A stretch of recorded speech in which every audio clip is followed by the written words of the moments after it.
Hola, buenas tardes. Es un honor para mí en el seminario del Departamento de Biología de hoy presentarles a Martín Chávez, alguien que conozco desde hace mucho tiempo, de comienzos de siglo, más o menos, Más o menos. y, y que, bueno, él siempre destacó mucho, siempre muy brillante, eh, hizo también un doctorado en la Universidad en Bristol. Es de esos personajes minuciosos, sus libretas de terreno son, yo creo que las deberían publicar aparte, sus libros de notas de terreno con los escritos y todas son unas obras de arte científica. Eh, y bueno, es uno de nuestros mejores especialistas chilenos en aves. Hace poco me impresionó publicando en la revista de Stephen Jay Gould, Paleobiology. Bonita marca, todos nos gusta, nos gustaría, yo todavía no he llegado ahí. Con todo eso yo creo que nos hacen una idea y les dejo a Martín Chávez. Hola a todos, mucho gusto. Gracias Alexander por la introducción y por la invitación. Eh, bueno, creo que en honor al tiempo voy a tratar de iniciar lo más puntual posible, porque esto se va a hacer un poco largo. Yo soy bueno para hablar cuando se trata de temas que me gustan, así que no me es para nada difícil extenderme por harto rato. Voy a hacer la transición a la presentación por mientras.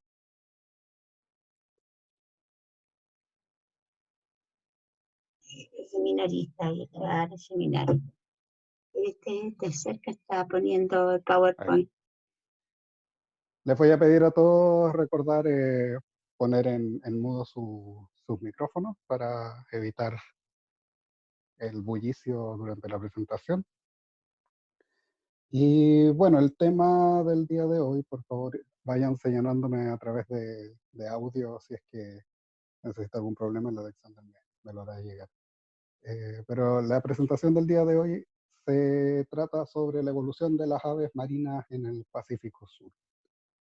Yo soy de formación biólogo, mi primer grado fue licenciatura en Ciencias Biológicas en la Universidad Austral de Chile, ya hace un buen rato.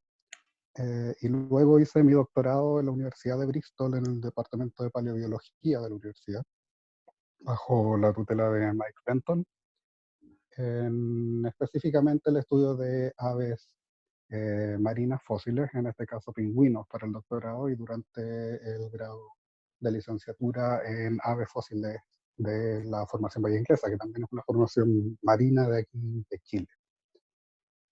Dado el contexto, yo a estas alturas me considero primariamente un paleontólogo, un paleoornitólogo, una persona especializada en aves fósiles marinas principalmente. He tenido pocas oportunidades de ver aves continentales en registro fósil, siempre es divertido, pero la verdad es que estoy mucho más íntimamente relacionado con las aves marinas, ¿verdad?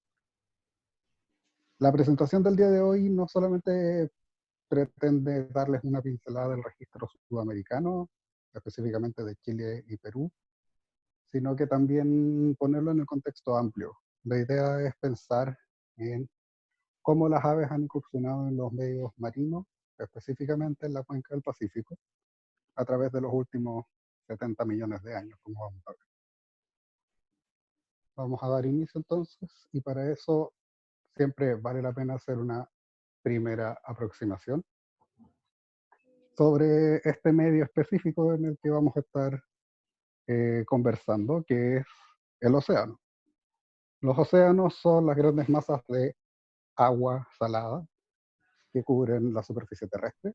Como sabe la mayoría, es lo que cubre la mayor parte de la superficie terrestre, y por lo tanto es uno de los ambientes más importantes que tenemos en el planeta.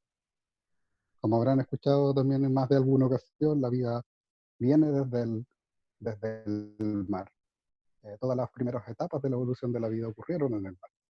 Y desde entonces, la vida se ha diversificado en un millón de formas que incluyen, por supuesto, a nosotros los vertebrados.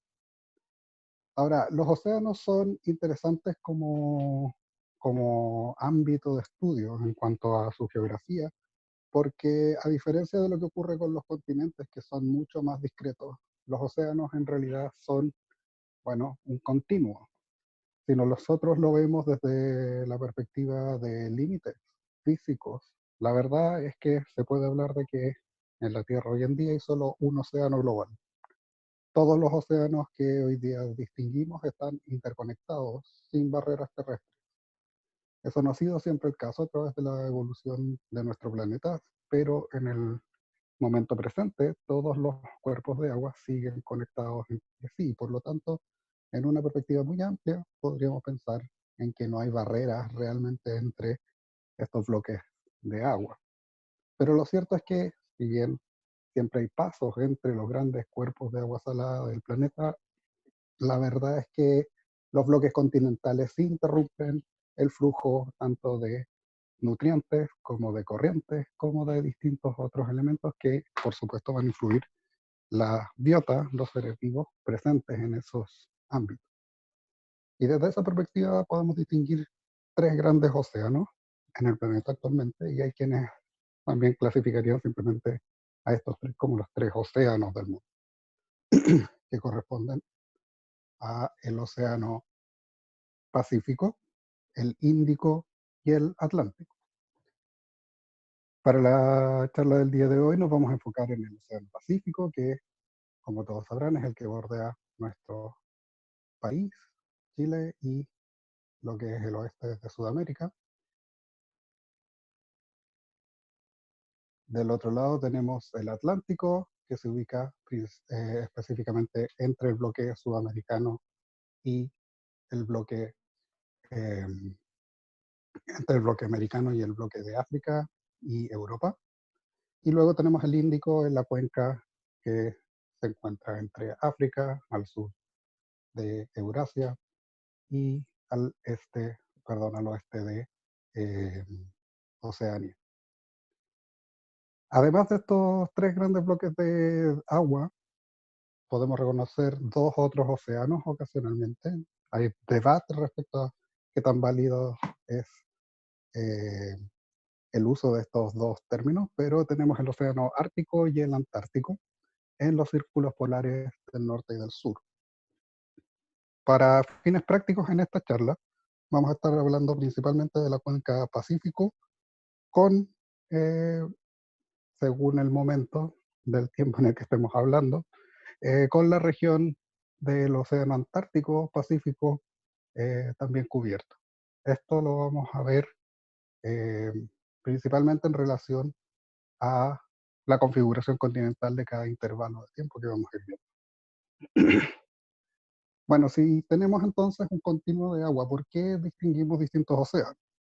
Fuera de los bloques continentales que lo delimitan, como aquí podemos ver, la delimitación del Pacífico está bastante bien marcada por la cuenca semicerrada que forma el bloque sudamericano con la parte de Oceanía y Asia, pero siempre hay pasos, siempre hay canales de amplio tamaño. Entonces uno se pregunta en dónde termina el Pacífico, por ejemplo, en su límite eh, oeste, por ejemplo. Aquí en el límite este del Pacífico es más fácil, tenemos el estrecho de Magallanes y luego el paso el paso de Drake, por ejemplo, que son relativamente pequeños y es fácil de pensar una vez que atraviesas esos pasos de un lado a otro. Pero realmente en el caso del cierre desde Oceanía, por ejemplo, uno puede pensar que el corte es bastante arbitrario y en general lo es, pero hay características específicas que nos van a permitir separar un poco estos bloques de agua. Y una de las principales tiene que ver con las corrientes oceánicas.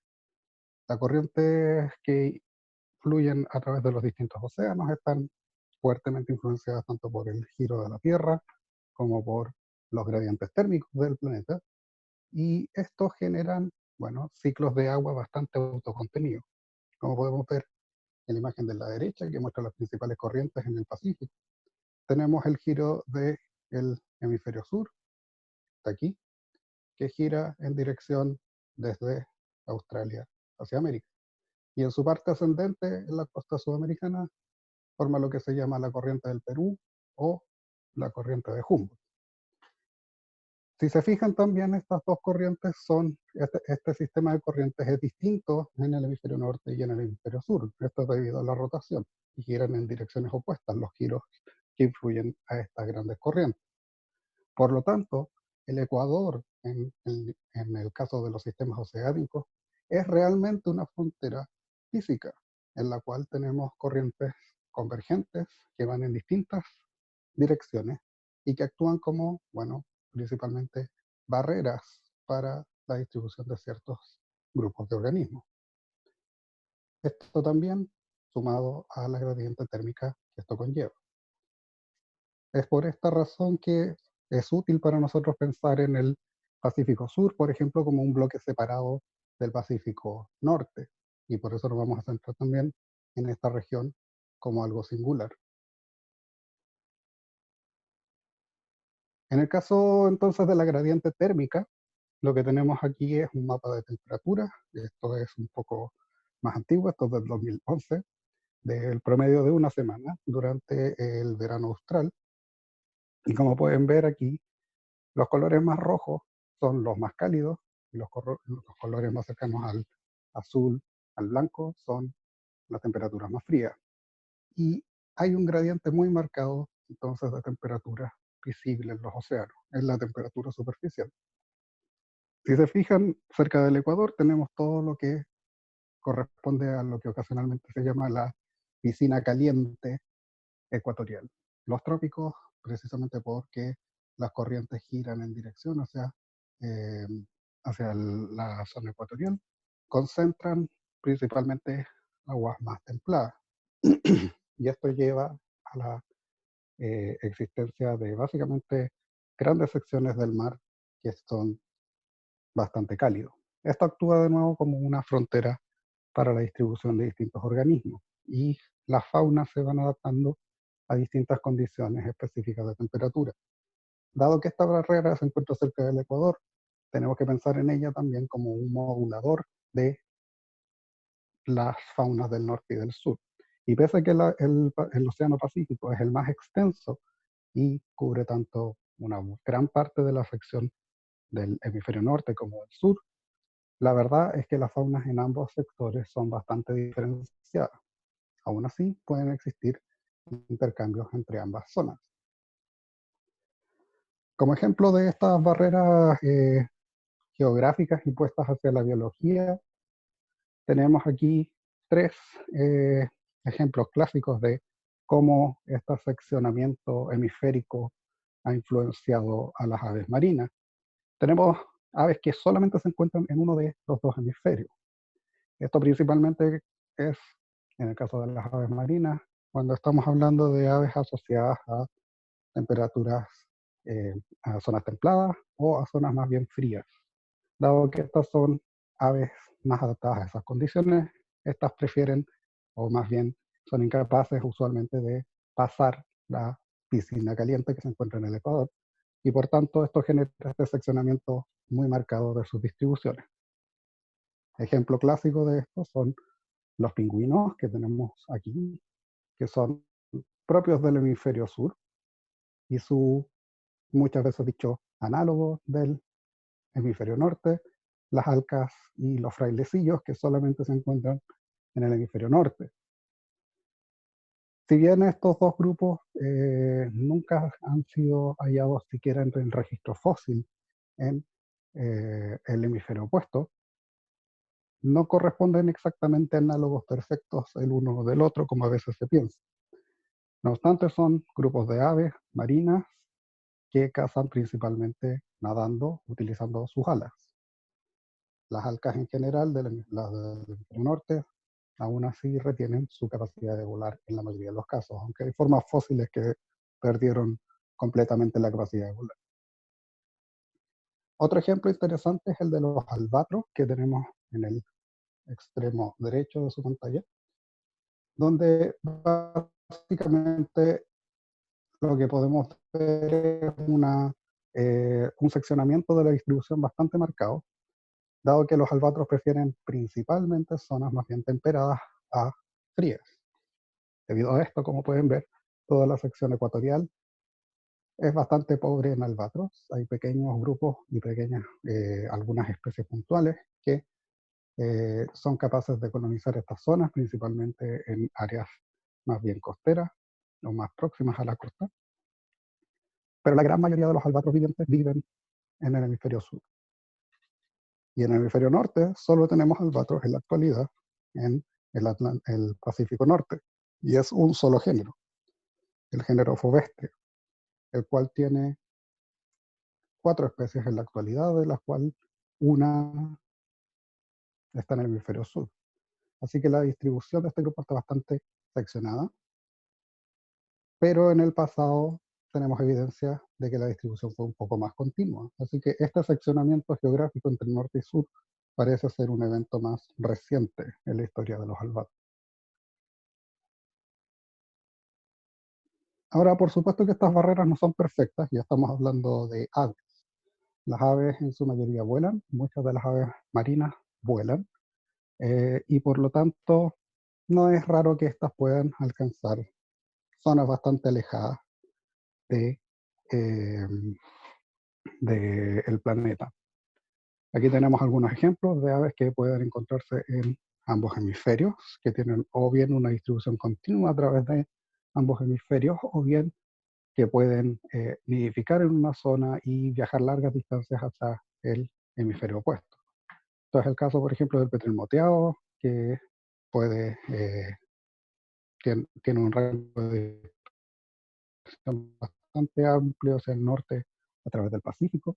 Los salteadores en general, los estercorarios o cataráctidos, que incluyen estercorarios noquicaudatus que tienen aquí, que también se reproducen en el hemisferio norte, en las regiones árticas, aquí arribita, pero que también llega a comer a el subantártico. Así que es bastante amplio su rango de distribución. Y por supuesto esto también incluye a la que se considera el ave que hace los vuelos más largos entre todas las aves vivientes registradas, que corresponde a el gaviotín ártico que tenemos aquí abajo. Ahí pueden ver solamente 2 registros. Esos 2 registros corresponden a los mejor documentados hasta ahora de larga distancia, y son los récords que tenemos hasta ahora en cuanto a distancias recorridas por un solo animal de este tipo a través del planeta. Y como podrán ver, si tienen en el computador, porque si no es muy chiquito para poderlo distinguir, en el caso de la ruta negra es la más larga registrada, y esta abarcó 23.600 kilómetros desde el polo sur al polo norte, básicamente. Así que, si bien las fronteras geográficas que tenemos en los océanos, como las gradientes térmicas, la circulación de las corrientes, etc., influyen en la distribución de estos animales, no son necesariamente barreras perfectas, y estos pueden moverse a través de estos amplios tramos de agua salada. Ahora, la parte que normalmente no es muy discutida ni integrada cuando uno piensa en la evolución de grupos vivientes, sobre todo desde la perspectiva neontológica, es decir, cuando estamos viendo a los seres vivos actuales, es qué ocurre con este ecosistema o eh, con este dominio, en este caso, a través del tiempo, y ha sido siempre lo mismo, o estamos viendo simplemente el resultado de un evento muy reciente. Es este objeto generalizado geográfico, algo que ha estado ahí siempre, o es algo que tiene una historia mucho más acotada en el tiempo.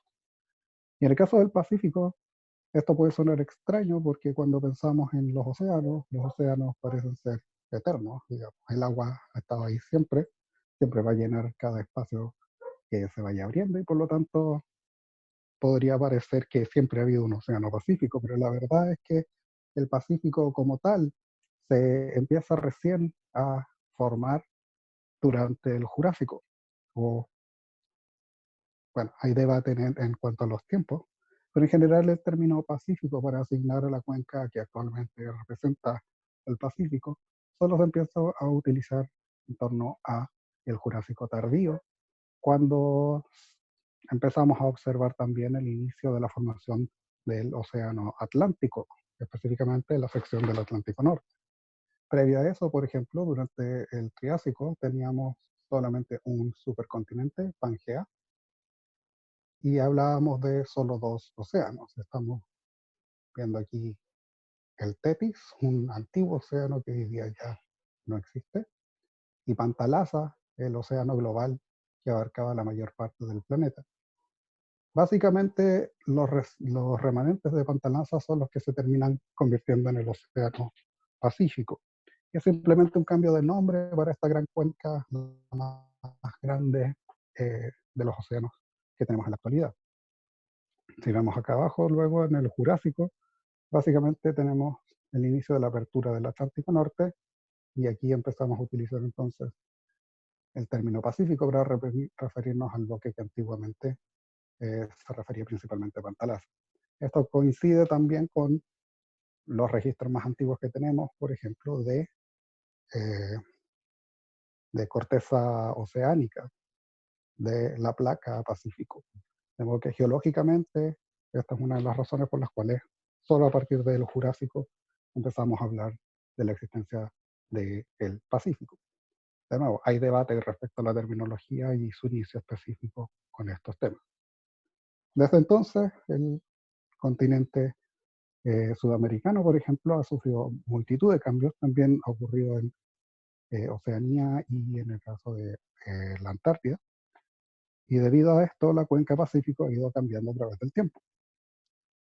Por ejemplo, durante el inicio de del Cenozoico, de la edad de los mamíferos, como podemos ver aquí, tenemos una situación bastante similar a la actual, en la cual, no obstante, había poco flujo entre el Pacífico y el Atlántico debido a que eh, básicamente eh, el estrecho de Magallanes y toda la zona entre en la península antártica y el extremo austral de Sudamérica, aún seguían conectados, principalmente interpretados hoy como una conexión formada por un mar bajo. No estamos hablando de un continuo de tierra necesariamente, pero sí suficiente masa sumergida como para impedir un flujo constante entre ambos océanos. Esto significa que hasta este punto todavía no tenemos, por ejemplo, buenos criterios para hablar de un océano antártico, que no existiría en las condiciones que hoy día tenemos. Eso lo vamos a ver a continuación cuando veamos esto a través del tiempo. Así que la verdad es que el Pacífico ha ido cambiando significativamente a través del tiempo, en particular el Pacífico Sur, y por lo tanto tener la perspectiva de cómo los animales cambian a través del tiempo junto con estos cambios geográficos es importante para pensar en los procesos macroevolutivos. Ahora brevemente una introducción al tema de la evolución de las aves. Eh, Hemos visto un poco sobre el ambiente del que estamos hablando el día de hoy, pero estamos refiriéndonos específicamente a las aves. Esta no es una presentación sobre el origen de las aves, no tengo intenciones de ahondar demasiado en eso, pero tengo que, como buen paleontólogo, hacer énfasis en que las aves son dinosaurios, ¿ya? No es que las aves desciendan simplemente de los dinosaurios, las aves son un tipo de dinosaurios vivientes.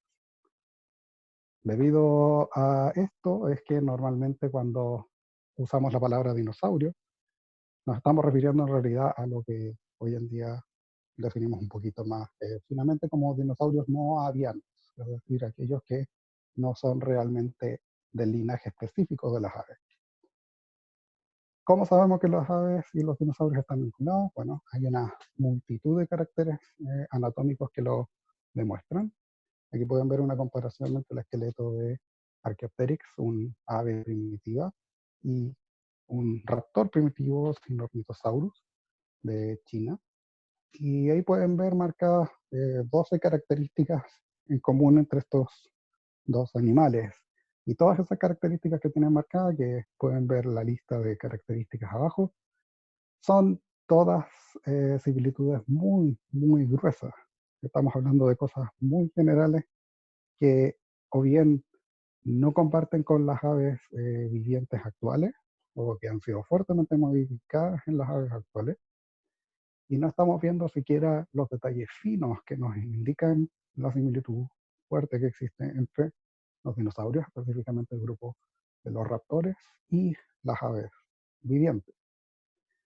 Otro elemento clave que nos muestra la similitud y esta relación de parentesco entre ambos grupos es precisamente la cobertura de plumas. Y hoy en día sabemos que la gran mayoría de los dinosaurios tenían plumas. Estos animales incluyen animales muy, muy similares entre sí. Pueden ver la reconstrucción abajo de Archaeopteryx y Sinornithosaurus. Y la verdad es que ustedes miran un Sinornithosaurus, un raptor cualquiera, parece ya un ave cubiertos de plumas, con lo que podríamos reconocer como alas, e incluso plumas bastante similares a alas en las patas y plumas penáceas o plumas adecuadas para volar en la cola. Así que la verdad es que hay cero debate a estas alturas respecto a si aves y dinosaurios están vinculadas. Ahora, toda la radiación y el origen específico de las aves tomó lugar durante el Mesozoico, la era de los dinosaurios, específicamente, muy probablemente durante la segunda mitad del Jurásico.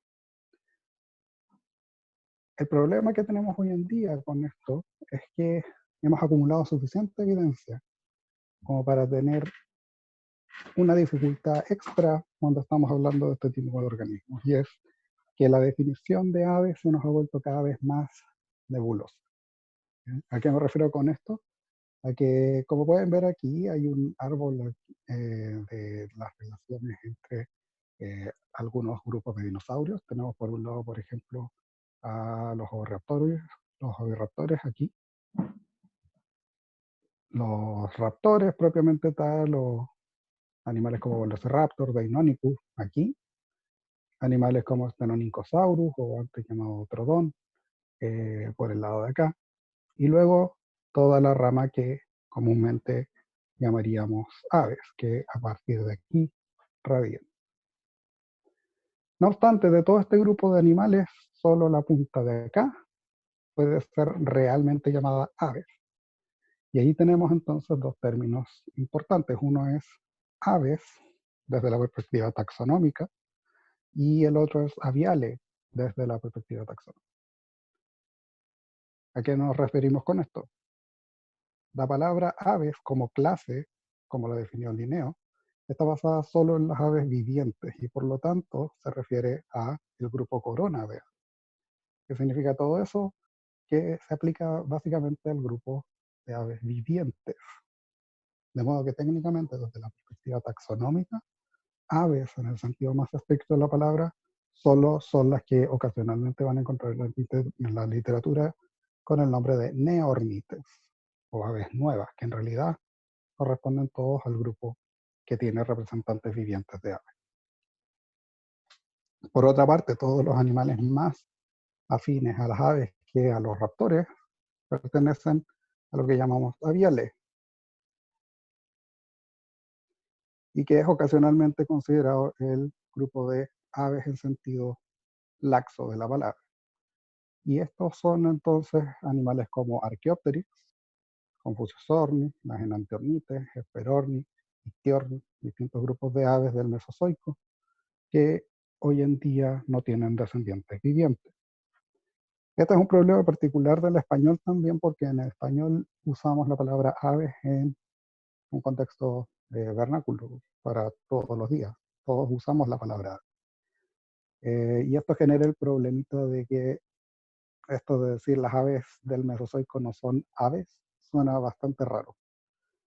Para los gringos es un poco más fácil porque tienen la diferencia entre la palabra aves, que es para ellos solamente un término taxonómico, y la palabra bird, que específicamente refiere a todos los animales más relacionados con aves y que no tiene problema en ser aplicado a estas formas fósiles del Mesozoico. Ahora, ¿qué hace a las aves entonces especiales y qué las diferencia de los otros dinosaurios? Es que estos son dinosaurios altamente especializados en volar y todas las modificaciones que vemos en el esqueleto saurio que ha requerido el vuelo. Algunos de los ejemplos que aquí pueden ver incluyen, por ejemplo, la simplificación de la bóveda craneana, el cráneo de las aves modernas en comparación a lo que tenemos en muchos grupos fósiles y en los dinosaurios. Está muy simplificado, un menor número de huesos, la bóveda craneana altamente posicionada, pierde la conexión entre múltiples arcos, han perdido los dientes, las aves vivientes todos dientes. Esto pasó en otros grupos de aves, pero en las modernas comparten todas la carencia de dientes. Huesos neumáticos, es decir, son dos, los por hemos también músculos, y por lo tanto todos estos huesos son extremadamente distintos a lo que uno vería en un básicamente cualquier otro. Tenemos la función de los elementos de la pala,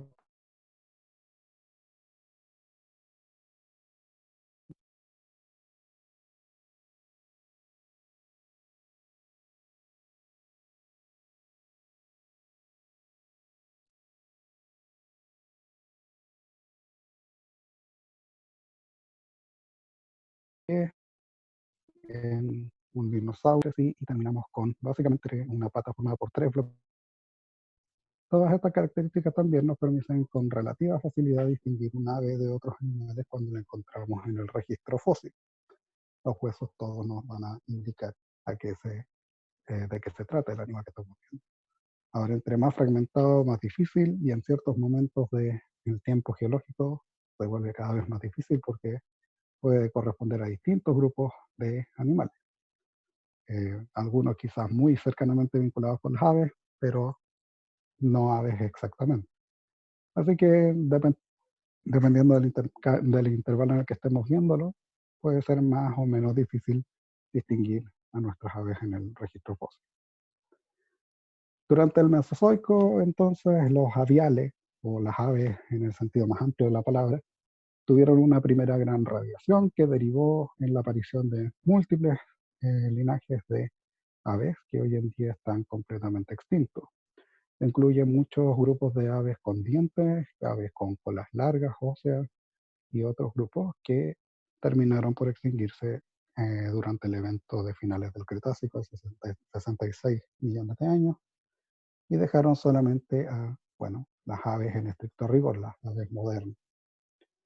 Y esto incluye la aparición de los primeros grupos que incursionaron en el medio marino entre las aves. Aquí todos los lugares en donde pueden ver una barrita de color azul son grupos de aves en los cuales se ha desarrollado eh, formas de vida marina o asociadas a las cuencas oceánicas. Y esto incluye formas extremadamente especializadas, como el caso de las esperonitas que tiene aquí, que vamos a ver a continuación también brevemente, pero que son un grupo altamente especializado en la vida en el agua. Animales un poco menos especializados, como ictiornis, por ejemplo, que corresponden a aves voladoras, que debido a que se encuentran principalmente sus restos en formaciones marinas, se interpretan como equivalentes mesozoicos de las gaviotas, básicamente.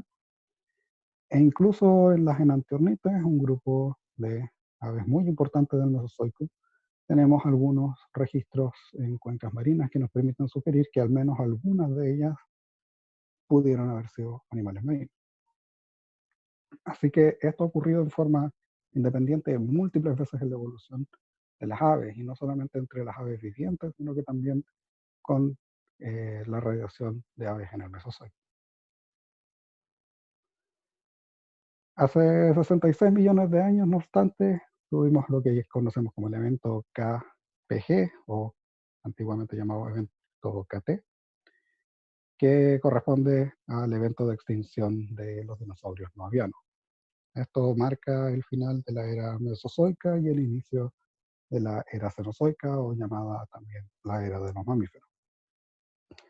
Ahora, si bien esto marcó el fin del reinado de los grandes reptiles en el planeta y de los dinosaurios no avianos, esto no tiene tanto fundamento en cuanto a el cambio de era desde los dinosaurios a los mamíferos cuando pensamos en términos de riqueza de especies, simplemente. Aquí pueden ver que tanto mamíferos como aves estaban presentes ya en el Cretácico, como grupos relativamente discretos, pero presentes a través de todo este periodo. Y luego de la extinción de los grandes animales del Mesozoico, ambos grupos tienen explosiones radiativas muy marcadas que derivan en la diversidad actual. En este sentido, el resultado es que hoy en día el planeta cuenta con casi 5.500 especies de mamíferos, lo cual es bastante, sobre todo considerando que se trata de los vertebrados más grandes normalmente en sistemas continentales e incluso en los océanos, y que por tanto aportan una buena parte de la biomasa de vertebrados en el planeta. Pero cuando hablamos de diversidad, son las aves las que llevan la ventaja, y en este caso estamos hablando de que hay unas 10.400 especies de aves identificadas actualmente. Básicamente el doble de la diversidad de mamíferos que tenemos en el planeta. Así que en cierto sentido los dinosaurios son más exitosos que nunca en la actualidad. Y a diferencia de los mamíferos que tuvieron su pico de diversidad durante el Neógeno, hace ya unos 15 millones de años, las aves están todavía diversificando y parecen no tener muchas restricciones fuera de las que podamos imponer los humanos a su diversificación en un futuro cercano y distante. Las aves modernas, no obstante, pueden ser considerados un grupo bastante discreto, el cual se divide en dos grandes linajes de aves, distinguidas principalmente por algunas características del paladar. Estos son los grupos que llamamos paleognatas y neognatas. Las paleognatas son el grupo considerado más basal de aves vivientes, o más, comillas, primitivos, que incluye básicamente a todas las grandes aves no voladoras en la actualidad y varios grupos fósiles de aves voladoras y no voladoras. Esto es los avestruces, los ñandús, los emús, los casuarios y por supuesto en el registro fósil cosas como las moas de Nueva Zelanda o las aves elefantes de Madagascar. Su característica principal es plesiomórfica, es decir, es un carácter retenido, primitivo, y es un paladar bastante rígido que no permite mucha movilidad del pico. Lo que diferencia al otro grupo, sin embargo, las neognatas o aves de paladar articulado, es que este paladar tan sólido se convierte en un elemento extremadamente flexible, con múltiples puntos de articulación y que permiten la movilidad independiente del rostro o la mandíbula de arriba, para que se entienda, de estos animales. Y este es el grupo dominante de aves en la actualidad, que a su vez se dividen en dos grandes otros grupos. Los galanceres, el grupo de las gallinas y de los patos, y un montón de otras formas fósiles, y el grupo de las neoaves, que incluyen básicamente todas las otras aves, desde los canarios, pasando por las águilas, las grullas, las garzas, los pingüinos, todos pertenecen al grupo de las neoaves. Hasta hace poco, la verdad es que la diversidad de aves, su relación en términos de los grupos vivientes, era todavía muy debatido, pero gracias a la secuenciación de genomas completos, ahora tenemos por fin una mejor base para entender la evolución de las aves vivientes. Esta es la filogenia de Prum del año 2015, que hasta ahora es considerada una de las más definitivas de las filogenias disponibles a partir de información genética. Aquí vemos lo mismo que decíamos previamente, pero podemos distinguir múltiples otros grupos y dónde se ubican el resto de las aves vivientes a través de la radiación. Importante aquí sí notar dos grandes bloques de aves que podemos ver en el esquema. Uno corresponde a toda esta sección de aquí, de color verde a su derecha, todas estas aves de aquí, que corresponden al gran grupo, al gran linaje diversificado de aves terrestres. Esto va desde básicamente las aves rapaces, pasando por los tucanes, los pájaros carpinteros, los halcones, los cóndores y el grupo ultra diverso que tenemos en la actualidad, que son los paseriformes, las aves cantoras, que incluyen desde los gorriones, los canarios, las loicas, los mirlos, etc. El otro gran grupo que pueden ver, que queda del otro lado del árbol, es este grupo azul. Y ese grupo azul lo vamos a mirar con más detalle a continuación, pero esa es la gran radiación de aves acuáticas que tenemos, de la cual tenemos a un representante viviente. Así que, como podemos ver, hay cierto grado de seccionamiento en cuanto a tipos de hábitats o de hábitos de estos grupos que son filogenéticos. Así que los grupos se han ido especializando directamente en ciertas estrategias primariamente en un linaje y en otro. Ahora, específicamente respecto a las aves marinas, vale la pena señalar entonces que se trata de un grupo muy diverso de aves, pero al mismo tiempo un grupo bien particular de aves. Cuando hablamos de aves marinas estamos pensando en aves que pasan la mayor parte de su tiempo asociado al medio marino y por lo tanto son parte integral de los ciclos energéticos del océano. Es decir, son tanto comidas como depredan sobre ítems de la cadena nutricional de los océanos. Y por lo tanto están bastante separados de lo que ocurre en los sistemas continentales. Esto significa también que tienen requerimientos y necesidades fisiológicas distintas a las que tendría, por ejemplo, un ave terrestre. Y esto lleva a la convergencia en varias estrategias a través de los distintos grupos de aves que han explorado estos medios. Por ejemplo, las aves marinas tienden a vivir más que las aves terrestres, tienden a ser más longevas. Normalmente tienen menos número de huevos, ponen máximo 2 huevos usualmente. Tienen un ciclo de vida mucho más marcado debido a que pasan la mayor parte del tiempo en el mar y por lo tanto hay momentos muy específicos durante los cuales ellos vuelven a tierra para hacer sus colonias de nidificación y muchas veces eso se condice con todo el proceso de mudar sus plumas, entre otros eventos que deben ser altamente sincronizados para permitir al animal pasar la mayor parte del tiempo en el mar. Así que si bien las aves marinas no son un grupo taxonómicamente discreto, hay aves marinas en múltiples grupos de aves vivientes y extintas, ellas tienden a converger entonces en estrategias de vida similares a través del tiempo. Aún así debemos distinguir con mayor claridad 3 grandes grupos de aves marinas o de aves asociadas a ambientes marinos. Las aves marinas en estricto rigor son todas aquellas que participan bien directamente de este ciclo energético oceánico y que por lo tanto pasan la mayor parte de su tiempo en o cerca del agua salada marina.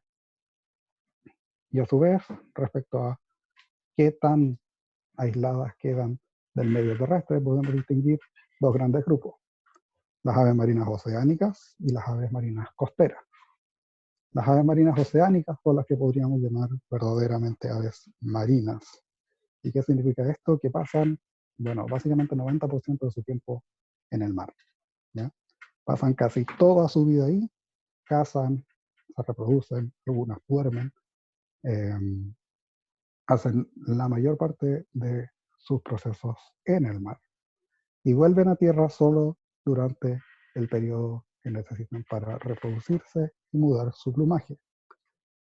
Esto es la principal limitante que han enfrentado las aves para completamente independizarse nuevamente de tierra, a diferencia de lo que pasa, por ejemplo, en mamíferos, donde tenemos animales que nunca más volvieron a tierra. Los cetáceos, por ejemplo, no tienen que volver a tierra para reproducirse. Las aves nunca han evolucionado hasta ese punto, hasta donde saben. Nunca han podido completamente dejar de volver a tierra. Y en parte esto tiene que ver con, bueno, parece ser que la producción de huevos, que son altamente especializados en el caso de las aves vivientes, es una de las principales limitantes que han tenido. Ninguna ave ha evolucionado, por ejemplo, viviparía, la capacidad de reproducir a sus pichones sin la necesidad de un huevo, y por tanto no pueden independizarse aún completamente, ¿no? O sea, no es imposible, pero en ningún grupo ha ocurrido. Este tipo de aves altamente especializadas incluyen animales como los pingüinos, las aves del trópico o los procelariformes en general, los petreles, las fardelas y los albatros. Por otro lado tenemos a las aves marinas costeras, que son aquellas que permanecen casi la totalidad de su tiempo entre el litoral y el límite de la plataforma continental. Es decir, exploran principalmente la zona nerítica, la zona más, vamos a decir, somera de los océanos, pero estamos hablando de profundidades que pueden sobrepasar los 100 metros, así que tan somero no es. Pero son animales que no pasan entonces todo su tiempo en el mar, sino que pueden movilizarse principalmente en la zona de aguas poco profundas y que también pueden ocasionalmente explorar zonas continentales. Esto incluye, por ejemplo, a los cormoranes y los pelícanos, ambos grupos que normalmente no se alejan demasiado de la zona de costa y por tanto no son aves que uno vaya a encontrar en el medio del océano.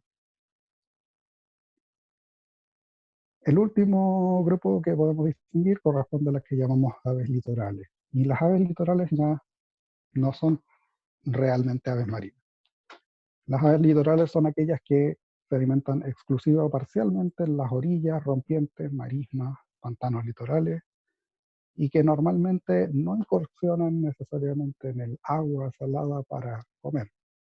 Es decir, permanecen principalmente en la orilla de playa o en las zonas aledañas al océano, pero no se aventuran demasiado en el agua salada.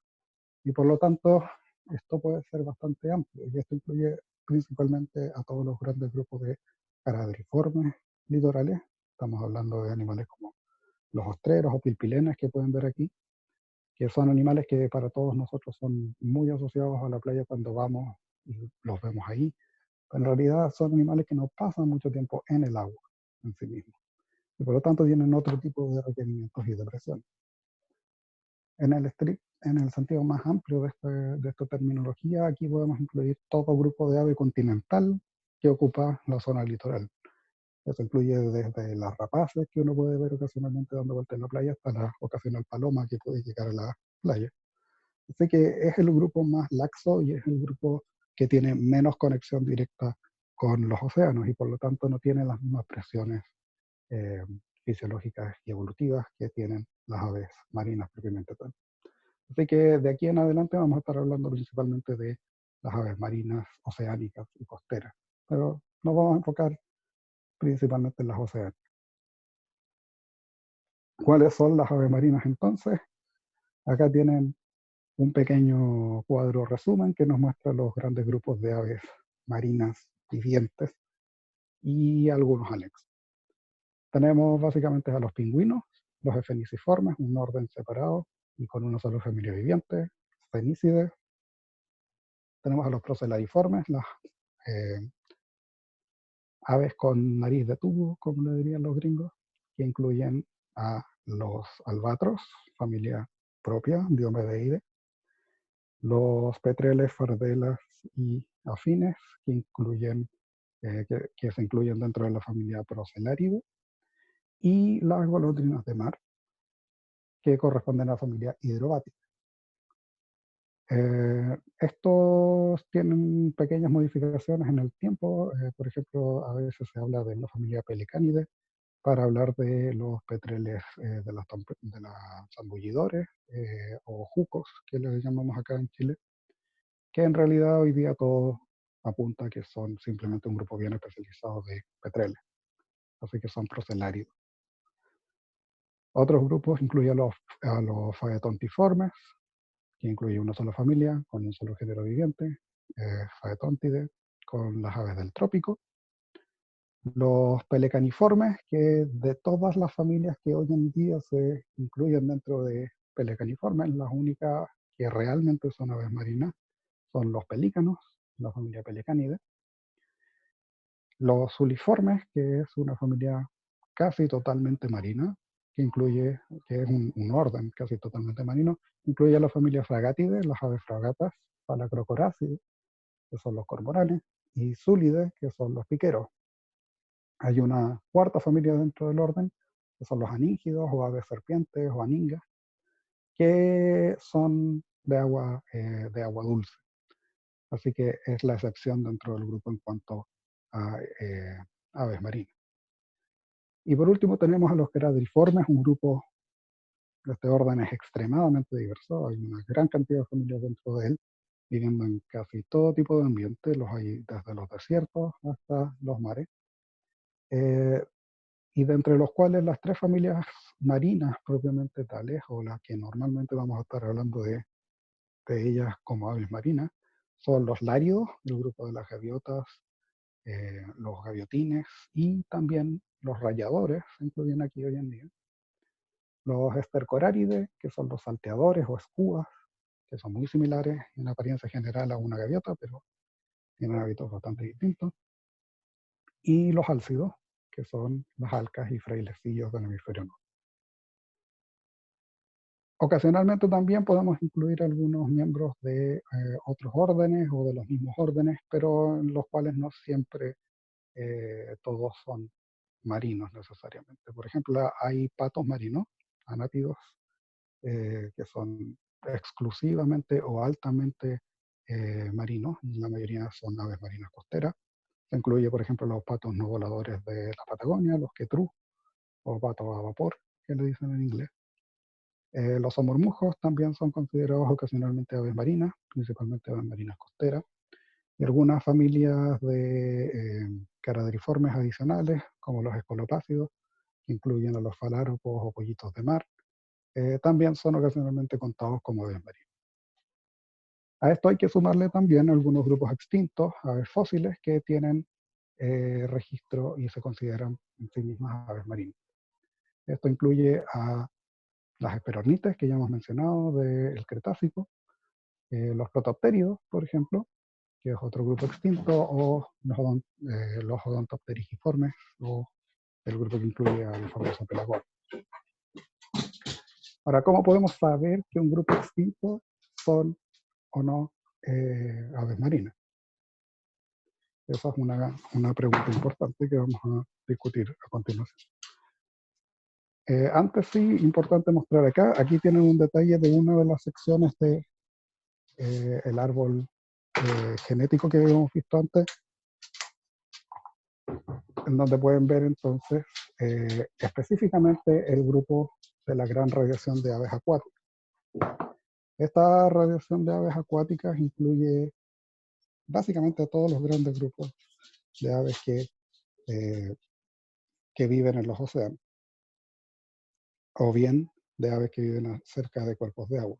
Esto incluye una multitud de formas, pero son los que aquí aparecen marcados como equornites, el grupo más importante dentro de todo.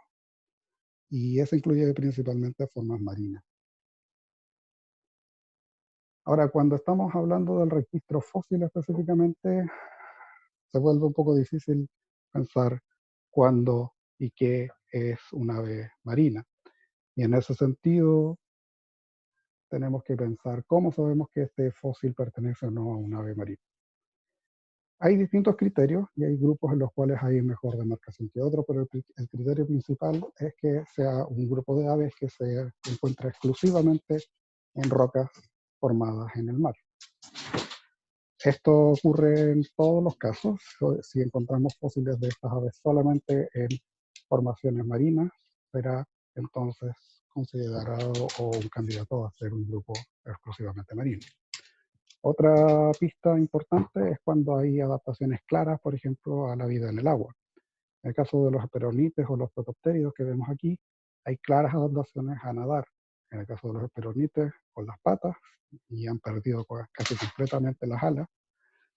Y en el caso de los protopteridos, con las alas, que son muy similares a las aletas de un pingüino. Así que si tenemos un animal altamente adaptado a nadar, que además vive o lo encontramos solamente en ambientes marinos en el registro fósil, lo vamos a interpretar como una ave. En el caso, por ejemplo, de los pelagornítidos, del grupo que incluye a Pelagornis, estos no muestran esas adaptaciones a nadar, pero sí muestran, por ejemplo, una alta adaptación al planeo de larga distancia, algo que se ve principalmente en aves marinas en la actualidad. Otras líneas de evidencia pueden ser, por ejemplo, la observación de una tendencia a la adaptación a la vida en el agua a través del tiempo en múltiples registros, o la evidencia de depredación marina, es decir, que hayan sido comidas o que participen de estos ciclos de las redes tróficas de los océanos. Que todo esto lo tenemos, por ejemplo, súper bien demostrado para el caso de las esperornites, aunque no tanto para otros grupos de aves marinas que aún así consideramos con bastantes bases que son animales marinos. Bueno, ahora que hemos introducido bien toda esta terminología y hemos aprendido las limitantes de cada uno de estos que deben enfrentar este tipo de animales, vamos a ver el caso específico del Pacífico Sur. Y para eso vamos a ir cronológicamente. Los registros de aves marinas fósiles más antiguos datan del Cretácico temprano, en la cuenca pacífica, del Albiense. Y esto es un periodo importante en la formación del Pacífico. Estamos viendo aquí el mapa de aquel entonces. Como pueden ver, Sudamérica está semicubierta por océanos bajos interiores, pequeños mares interiores. También pasaba esto en Australia, por ejemplo, y aún seguía unida a lo que es Antártida, como pueden ver aquí. Así también entonces el estrecho entre Sudamérica y la Antártida estaba funcionalmente cerrado. La cuenca era una cuenca muy baja que no permitía una circulación de aguas profundas a través del bloque del Pacífico y el naciente Atlántico Sur. Así que era una cuenca bastante diferente. ¿A qué corresponden entonces los registros de aves en sistemas marinos que tenemos en aquel entonces? Básicamente un solo género, que corresponde a Nananthus eos de Australia. Existe registro de este animal en al menos 2 localidades diferentes en Australia y corresponde a una enantiornite. ¿Qué son las enantiornites? Las enantiornites las he mencionado antes. Aquí pueden ver de nuevo el árbol que habíamos visto algunas diapositivas atrás y que corresponde entonces a este grupo relativamente basal de aviales del Mesozoico. Estas se caracterizan por tener varias características peculiares en su anatomía, muchas de ellas conservadas los dientes, por ejemplo. Y el nombre enantiornite significa ave opuesta. Y esto es debido a que, por ejemplo, bueno, fue definido a partir de esta característica, la articulación entre la escápula y el coracoides en las enantiornites se forma una forma inversa a la que ocurre en las euornites o las aves que incluyen a las aves vivientes. Aquí pueden ver cómo se produce la articulación y cómo en el caso de la escápula esto genera una muesca que es cóncava, mientras que en las aves más cercanas a las vivientes es convexa. Otra característica inversa que tenemos en las enantiornites es que la fusión de los elementos del metatarso, por ejemplo, es inversa. En las aves modernas normalmente estas parten fusionándose desde la parte distal, es decir, cerca de los dedos, y queda menos fusionada hacia la parte proximal, cerca del tobillo, donde se va a terminar de fusionar en los adultos. Este es un juvenil de un kiwi. Mientras que las enantiornites normalmente parte desde arriba y las partes distales son las que quedan más abiertas. Y a veces en muchos adultos nunca terminan de fusionarse del todo. Este grupo es súper importante porque fueron las aves dominantes de los sistemas continentales durante el Cretácico. Se las encuentran casi todos lados, en todos los continentes. Y no solo eso, sino que principalmente en ecosistemas terrestres. De modo que incluso a algunos de ustedes puede estarles sonando raro esto de enantiornites marinas. Pero de hecho lo que tenemos es evidencia bastante directa. En este caso, Nanantiu ha sido encontrado, como decía, el holotipo en una localidad específica en Australia.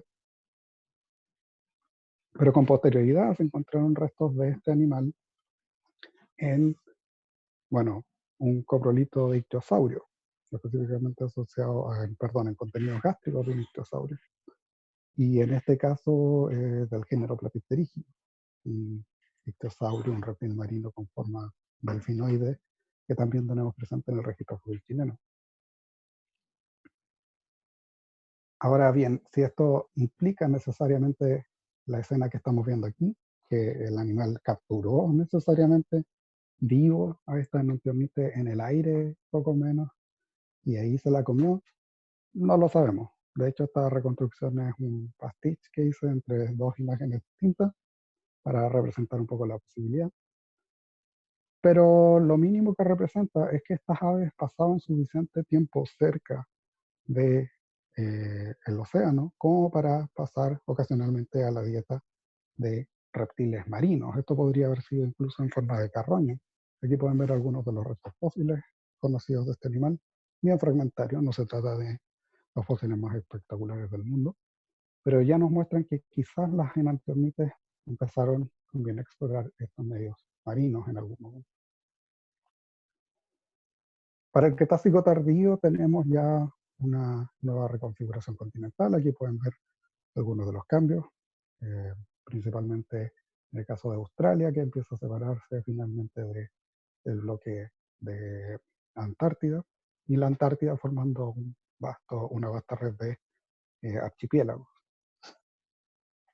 El registro durante el Cretácico tardío es mucho más extenso. Y aquí tenemos múltiples localidades, la mayoría de ellas en la península antártica. Pero también tenemos algunos registros, por ejemplo, en Nueva Zelanda, donde se ha encontrado, o se ha reportado al menos la presencia de un vegávido indeterminado, que son los vegávidos, se los voy a explicar a continuación. En Chile tenemos el único registro de ave que tenemos hasta ahora publicado para Chile, corresponde a Neogeornis waltzi, que se conoce a partir de un solo hueso, que fue encontrado en la zona de Concepción, y que también ha sido atribuido a este mismo grupo, los vegávidos. También tenemos, por ejemplo, el caso de Antarctavis y Vegavis, que han aparecido en la península antártica, y Polarornis. Algunos, los dos primeros de la isla Vega y Polarornis de la isla Seymour.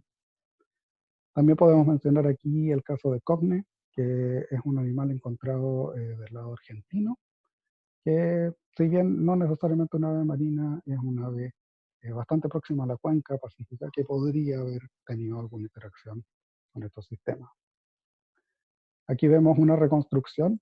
En este caso la reconstrucción fue hecha originalmente pensando en Vegavis, uno de los animales que vamos a ver después, pero quizás se aplica también para este animalito que estaba mencionando, Cogne Yeutensis, de Argentina. Y este animal es conocido a partir de restos bastante fragmentarios. La verdad es que lo único que se conoce hasta ahora es este pequeño fragmento de un coracoide, de uno de los huesos de la cintura escapular. Y este huesito tiene afinidades difíciles de establecer, pero se ha sugerido que probablemente sería un galancere, es decir, pertenecientes al grupo de los patos y las gallinas, posiblemente más afín con los patos. Estos son animales que vivían no solamente en tiempos de los dinosaurios, sino que también seguramente interactuaban con dinosaurios. Y como digo, esto, si bien viene de formaciones un poco más continentales, es un animal probablemente de hábitos acuáticos que no sería extraño poder encontrar también asociados hacia las costas. No obstante, la mayor parte del registro mesozoico-cretácico de aves en la cuenca Pacífico, entonces, como decíamos, ha sido interpretado como miembros de la familia Vegavidae, en lo que ahora se denomina Vegaviformes. ¿Y qué son estos animales? La verdad es que esto es un desarrollo bastante más nuevo. Durante un buen rato se estuvieron encontrando estos animales del Cretácico, estas aves en formaciones marinas del Cretácico principalmente, en distintos lugares del hemisferio sur. Y fueron interpretados de distintas formas. Por ejemplo, acá tenemos Vegavis, el bloque en el que se encuentran los huesos. Y la primera interpretación, como se ve acá en el cladograma, fue que era un pato, básicamente, que pertenecía a la radiación de los patos. Otros restos, como por ejemplo Australornis de Nueva Zelanda, no se sabía exactamente a qué pertenecía. Se sabía que era una ave moderna, pero no se podía establecer una afinidad específica con ningún animal. Y en el caso de Neogeornis, el que habíamos mencionado, este huesito de acá de Chile, aquí tiene una vista del tarso metatarso.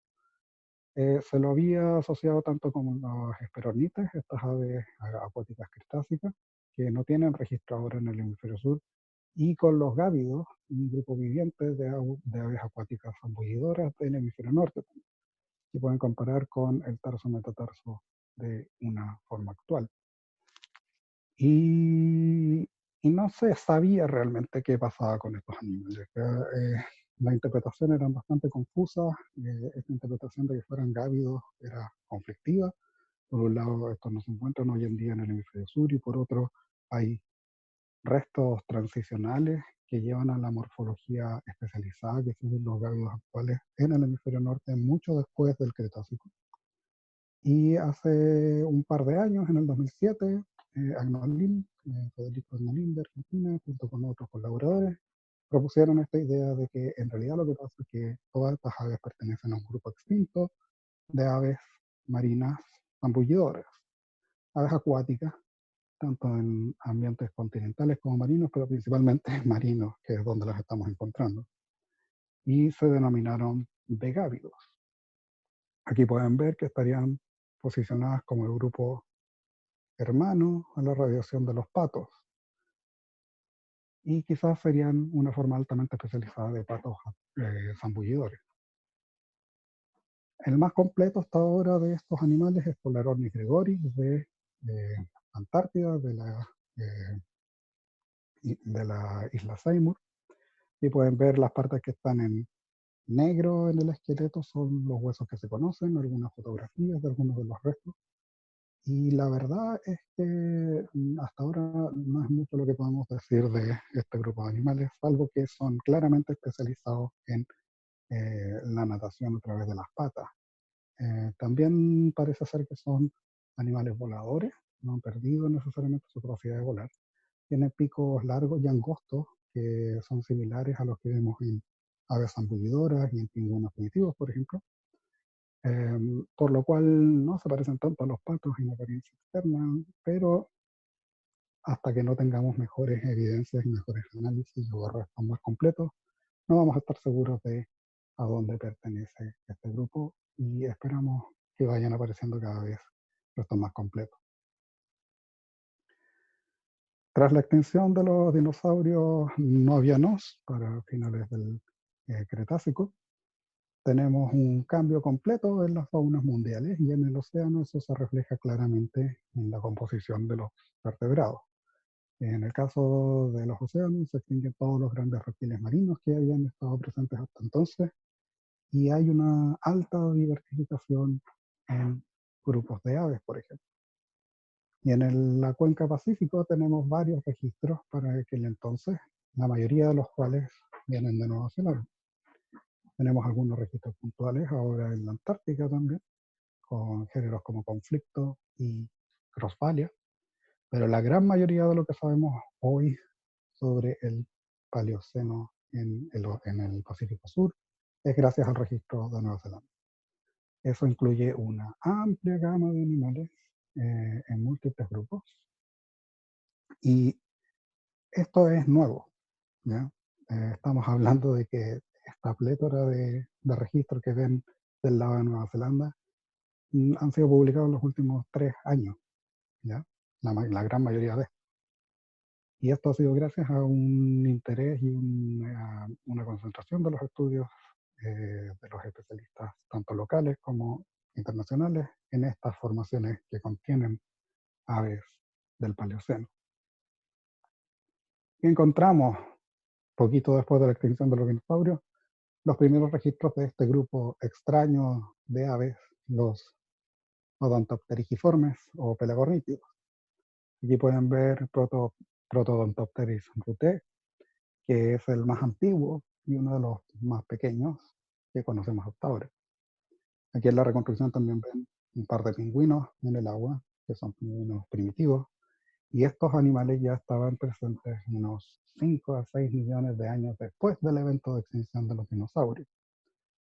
Estamos hablando de una radiación bastante explosiva, si es que todos sus ancestros simplemente radiaron inmediatamente después, o bien estos grupos pudieron haber evolucionado ya en tiempos de los dinosaurios y sobrevivido a el evento de extinción. ¿Cuál de las dos es la correcta? No estamos todavía muy seguros. Protodopterix se encontró en buenas condiciones dentro de todo. Tenemos un bloque aquí, en donde ahí pueden ver en colores destacados los distintos huesos, pero básicamente un esqueleto bien revuelto con partes del cráneo. Así que tenemos una buena idea de cómo era este animal en general. ¿Para qué son estos animales tan raritos? Los Odontopterigiformes son probablemente el grupo más misterioso de aves en el registro fósil del Cenozoico, uno de. Y es difícil de explicar sin evocar cosas que hoy en día podríamos considerar que no son necesariamente las imágenes más adecuadas para referirnos a este grupo. Por un lado, una característica muy prominente del grupo son sus pseudodientes. Aquí pueden ver, por ejemplo, un cráneo. Este es el cráneo de Pelagonix chilensis, que vamos a ver después, que es uno de los mejor preservados. Y pueden ver que todo el borde del pico tiene estas especies de dientes. No son dientes realmente, sino que son proyecciones del hueso en forma similar a la de dientes. Esto estaría en vida cubierto además por la cubierta queratinosa que tiene el pico de las aves. Y la función exacta de estos dentículos es aún desconocida. Se ha especulado bastante, no son muy gruesos, así que muy probablemente no funcionan para masticar en la forma en que uno pensaría en la mayoría de los animales. Se ha sugerido que por lo mismo posiblemente estuvieran más especializados en capturar animales de cuerpo blando, como los calamares, por ejemplo.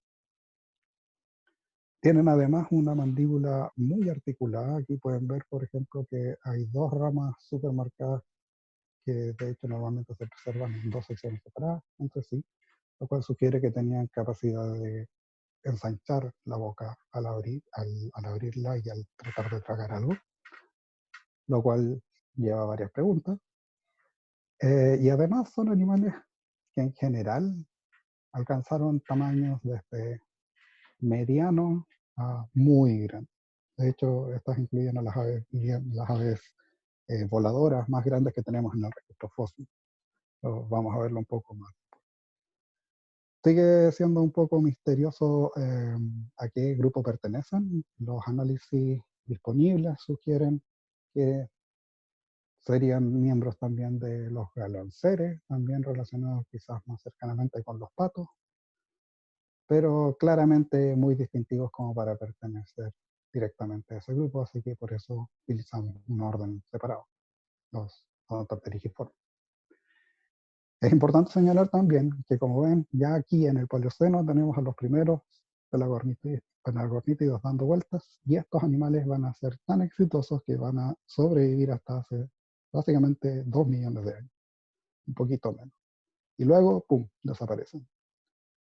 Y eso es muy intrigante porque hay pocos grupos de aves que hayan tenido esa sobrevivencia tan extensa. Vamos a ver a qué me refiero en un par de diapositivas. Como veíamos también, durante el Paleoceno tenemos registros de pingüinos. Aquí tienen algunos de los pingüinos fósiles de Nueva Zelanda. En general se trata de animales de gran tamaño. Hay fósiles mejor y peor preservados. Aquí tienen algunos ejemplos bastante buenos. Sequui Waimanu, el cráneo que tienen arriba, es uno de los que tiene el cráneo mejor preservado hasta ahora. Se trata de animales bien especializados ya en nado en el agua, con propulsión a través de las aletas. Esto es importante porque, perdón, con los movimientos, porque los pingüinos son aves muy especializadas en la vida en el agua. Se propulsan bajo ella utilizando sus alas como aletas y por lo tanto el ala de los pingüinos está muy modificada respecto a lo que vemos en aves modernas. Arriba ven, por ejemplo, el ala de un petrel y el hueso del pie, un petrel, un tarso, metatarso. Compárenlo con lo que vemos en este caso en Upopu de Nueva Zelanda y un pingüino actual. Estas formas del Paleoceno son transicionales bastante claras entre estos dos estados, pero aún así ya claramente animales que no pueden volar, que tienen aletas o alas ya modificadas para aletas.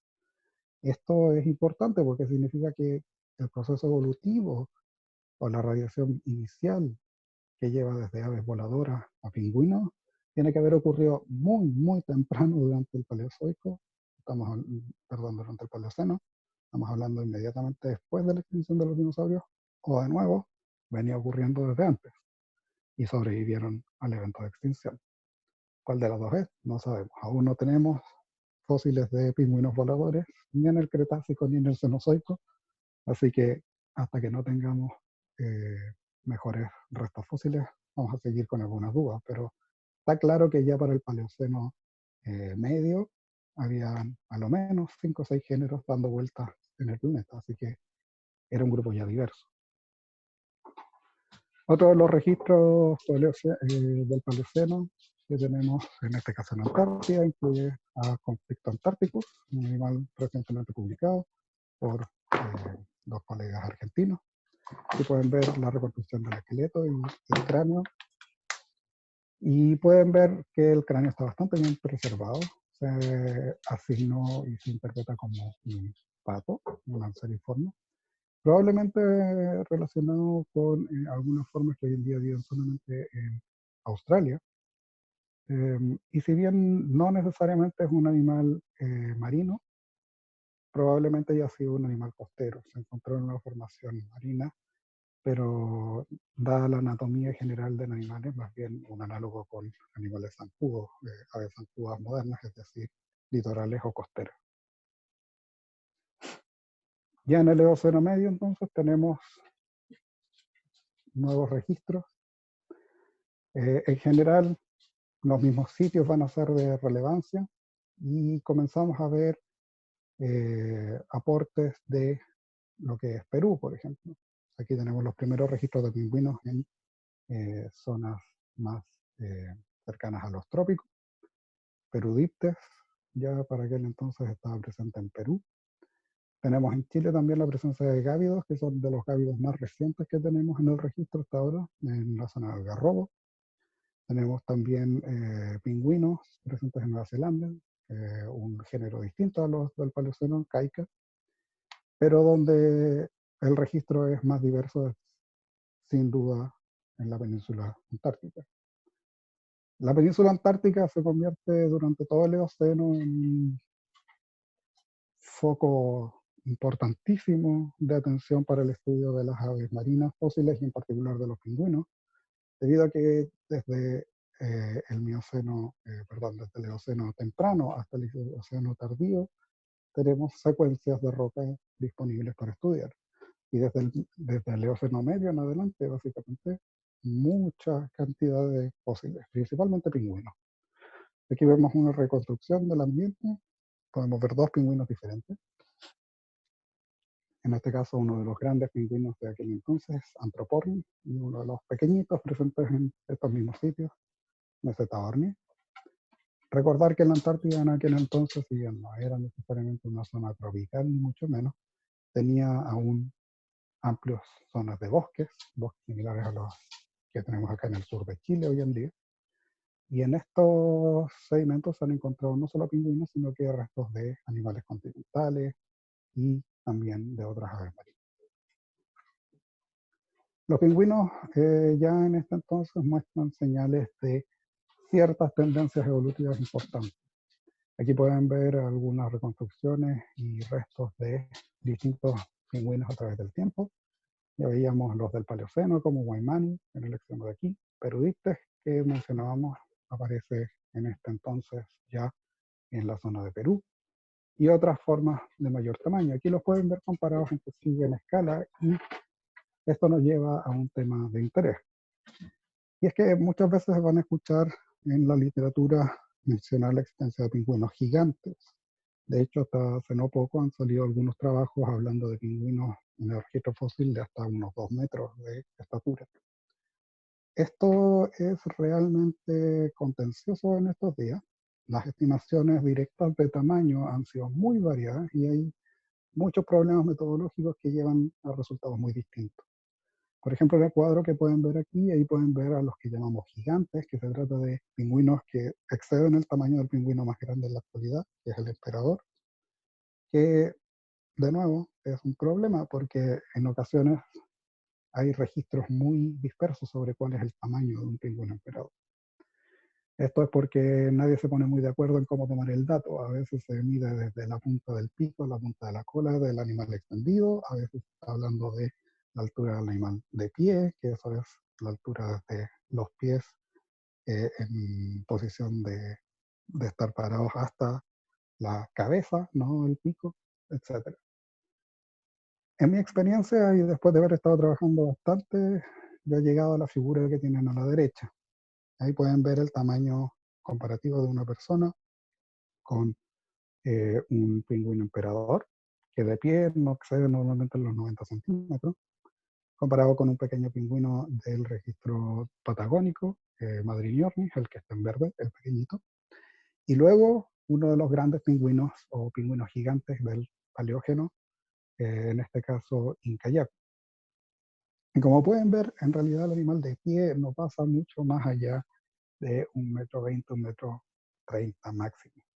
Y yo les diría que ese es más o menos el máximo de estatura. Y esto es por cuestiones de proporciones. El plan corporal de estos pingüinos es muy distinto al de los pingüinos modernos, así que para hacer cálculos de tamaño hay que tener eso en consideración.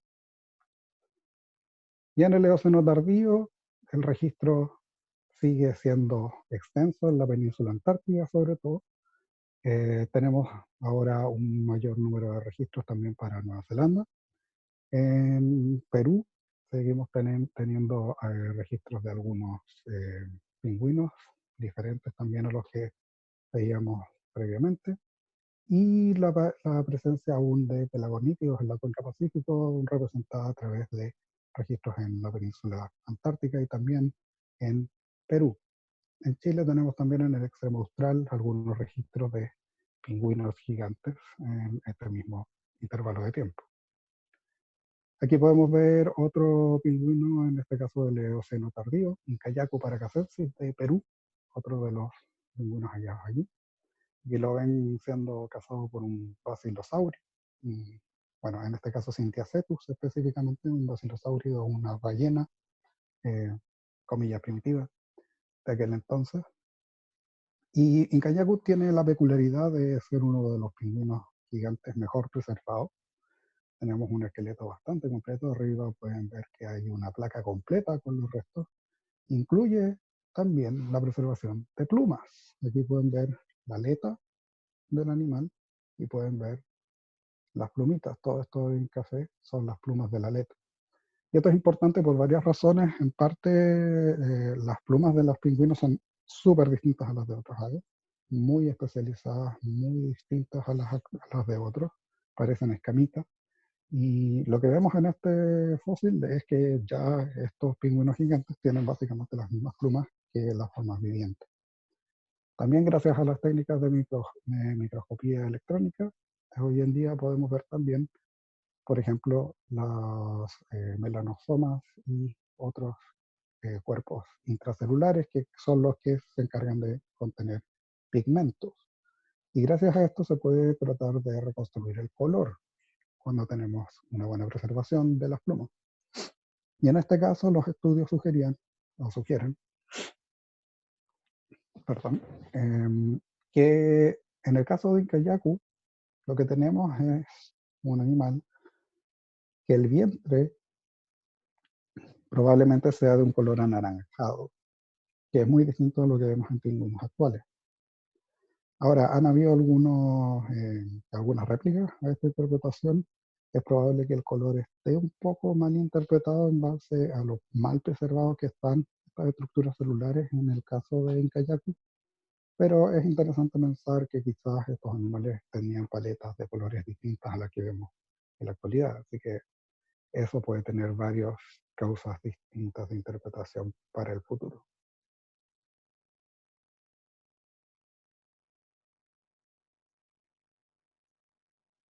Me volví un poco loco la presentación. Ahí sí. También en este momento tenemos los registros más antiguos de la cuenca pacífico de Diopedeides, de albatros pequeñitos en este caso, un género recientemente descrito para Península Antártica, que es Notoleptos, basado en algunos tarsos metatarsos fragmentarios. Esto es interesante principalmente porque, como ya mencionábamos antes, los albatros son un importante grupo del hemisferio sur. Y ya en el Eoceno tardío tenemos registros del grupo con formas extintas bien diferenciadas.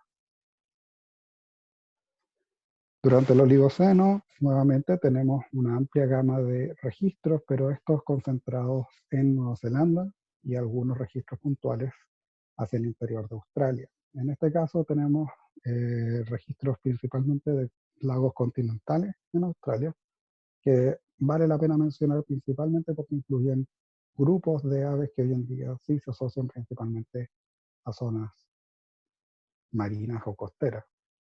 Esto incluye los registros más antiguos en estas regiones para palacocoráceos, es decir, cormoranes, y los registros más antiguos de pelícanos en estas zonas. De nuevo, no vienen de formaciones marinas, pero estos dos grupos son importantes en ecosistemas marinos mundialmente. Así que es importante saber que ya aparecen en el Oligoceno tardío. En el caso de los registros puntuales de Nueva Zelanda, tenemos principalmente pingüinos. Es lo que más aparece en el registro. Y en este caso tenemos animales como Kairuku. Aquí tienen a Kairuku hebreyi, que es uno de los más completos que tenemos en Nueva Zelanda para este periodo. Siguen siendo animales bastante grandes. Kairuku tiene en torno a 1,5 metros, no, un poco menos, 1,20 metros de altura, cuando está de pie más o menos. Y este animalito de nuevo muestra algunas características morfológicas muy distintas de las que vemos en las formas vivientes de pingüinos. Abajo pueden ver una foto de un esqueleto compuesto entre las dos especies del género y Ewan Fordyce, uno de los paleontólogos que describió al animal.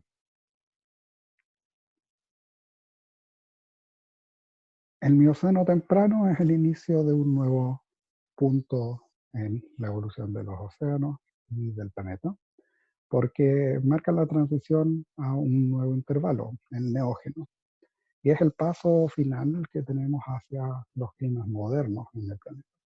Básicamente todo esto gracias a la apertura completa de el estrecho de Drake y toda la zona que antiguamente restringía el movimiento de aguas en torno a la Antártica. Como pueden ver aquí en el mapa, ya está completamente abierto y esto significa que ahora tenemos circulación permanente alrededor de la Antártica, formando la moderna corriente circumantártica. ¿Cuándo ocurrió esto exactamente? Hay debate, pero todos apunta a que ya para el Oligoceno esto ya habría ocurrido, pero los resultados finales de la influencia de esta nueva corriente antártica no los vemos sino que hasta el Mioceno, la transición Mioceno-Oligoceno, que es donde notamos un cambio muy marcado en las faunas de animales marinos, por ejemplo. Los registros en este intervalo son variados, pero muy fragmentados. En Perú tenemos los primeros registros de piqueros para la cuenca Pacífico, pingüinos también presentes. En la cordillera argentina, muy cerca de la frontera con Chile, tenemos registros de pingüinos también en este intervalo, aunque no sabemos muy bien si son pingüinos de la cuenca pacífica o de la cuenca atlántica, que ocasionalmente generaban lenguas que llegaban bastante adentro en el continente, así que no estamos muy claros de eso. En Nueva Zelanda tenemos un amplio registro de animales que incluyen desde pelagornídeos, pasando por pingüinos, por supuesto, y dos registros de importancia son los registros más antiguos del género Pelecanoide, un tipo de petrel altamente especializados en el nado con el uso de las alas y que siguen vivos hasta hoy en día, pero aquí tenemos algunas formas fósiles. También está el posible registro más antiguo que tenemos para el Pacífico del árido, del grupo de las gaviotas, que pueden ver también aquí en Nueva Zelanda. Y finalmente también tenemos algunos registros de pingüinos en Australia. Y como decía, este es un punto importante en la transición de la fauna que veíamos hasta ahora en el Paleógeno, pasando hacia el Neógeno, las faunas más modernas. Y esto se nota mucho en el caso de los pingüinos. Aquí pueden ver la diferencia que hay entre los pingüinos del Paleógeno y las que empezamos a ver hasta el Neógeno, desde el Neógeno temprano y hasta la actualidad. Como veíamos, los grandes pingüinos del Oligoceno, Paleoceno, Eoceno, son animales de gran tamaño, con un pico muy elongado y aletas bastante robustas. Las formas vivientes, por otra parte, en general tienen un pico mucho más corto en proporción, son normalmente más pequeños en cuanto a tamaño y robustez, y lo mismo ocurre en los huesos de tanto la aleta como otros elementos del esqueleto. Este cambio entre los dos ocurre durante esta misma transición. Recientemente publiqué un trabajo en donde mirábamos la diferencia en lo que corresponde específicamente al cráneo, y podemos ver, por ejemplo, que en el caso de los grandes pingüinos del Paleógeno, estos animales se ubican en un lugar completamente separado del de todas las otras aves que cazan nadando en la actualidad y en el registro fósil. Y los únicos animales que se asemejan un poco a esa morfología vienen a ser animales que cazan ocasionalmente por lanzazo o arponeo bajo el agua, lo cual sugiere que quizás hay un cambio muy importante en la forma en que estos animales capturaban su presa. Las formas del Paleógeno con estos picos largos, quizás cazando a través de arponeo, es decir, clavando a los pequeños peces y otros animales mientras nadan, y las formas modernas todas cazan por mordisco. El Mioceno tardío, finalmente, que es nuestro penúltimo intervalo de tiempo que vamos a ver, es por lejos el que tiene el mejor registro en Sudamérica. Aquí pueden ver la lista, es muy extenso, sobre todo en la zona del norte de Chile y Perú. También tenemos algunos registros en Australia y nos muestran la aparición de diversas faunas, de pingüinos, pero también de piqueros, por ejemplo, muy diversos en la cuenca de Perú. Y también la presencia de grupos como los albatros, los petreles y también incluso gaviotas. Es en este intervalo de tiempo en que tenemos a Pelagornis chilensis, uno de los pelagornídeos más completos conocidos en el registro de la actualidad y uno de los más grandes. El fósil que se encontró en Bahía Inglesa, aquí pueden ver una foto de David Rubilar, del Museo de Historia Natural de aquí de Chile, para que se hagan una idea del tamaño del animal. Es uno de los más grandes disponibles y estamos hablando de un ave que debe haber tenido una envergadura aproximadamente en torno a los 5,5 metros, 6 casi. Estos son entonces los grandes pelagornítidos que vamos a estar viendo durante el Mioceno.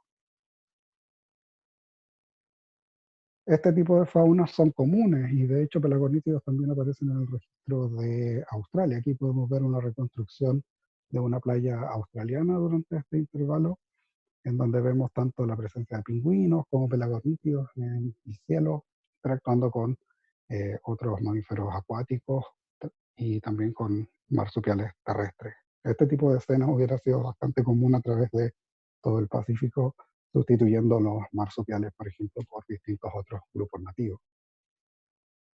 Como decía, los piqueros tienen un boom durante este periodo y de hecho es realmente un boom de diversidad. Múltiples especies registradas durante el Mioceno tardío en lo que es Perú, sobre todo, la formación Pisco. Incluyen restos bien conservados como estos esqueletos que tenemos aquí de Sula figueroae, un animal muy similar a los piqueros vivientes, pero de mayor tamaño. Incluye algunas otras formas como Sula brandi, el que tienen abajo, y un género propio de Perú, que hasta ahora no hemos encontrado fósiles de este animal en Chile, que es Ramphastosula, un piquero de pico mucho más ancho, más alto, curvo, bastante diferente, y una caja craneana mucho más robusta. Eso muestra que en este intervalo también los piqueros están explorando probablemente nuevas formas de caza y de consumo de presas. Hasta que no tengamos mejores restos, no vamos a tener mucha claridad de a qué corresponden esos cambios. Durante este periodo también tenemos pingüinos más modernos. Aquí tenemos el Pheniscus megarramphus. Este es un cráneo preciosamente conservado de Perú, que incluye no solamente los huesos, sino que también parte de la cubierta de queratina que tiene el pico. Y estos son animales pertenecientes al género viviente Pheniscus, el mismo tipo de pingüinos que... Bueno, como decía, en el Mioceno tardío tenemos mucho pingüino, principalmente en la zona de Chile y Perú, y casi todos son asignables al género Pheniscus, que es el que aún vive en la corriente de Humboldt. Aquí ven una comparación de distintas formas fósiles que tenemos en el registro, y tienen al pingüino de Humboldt acá, este de aquí corresponde al pingüino de Humboldt.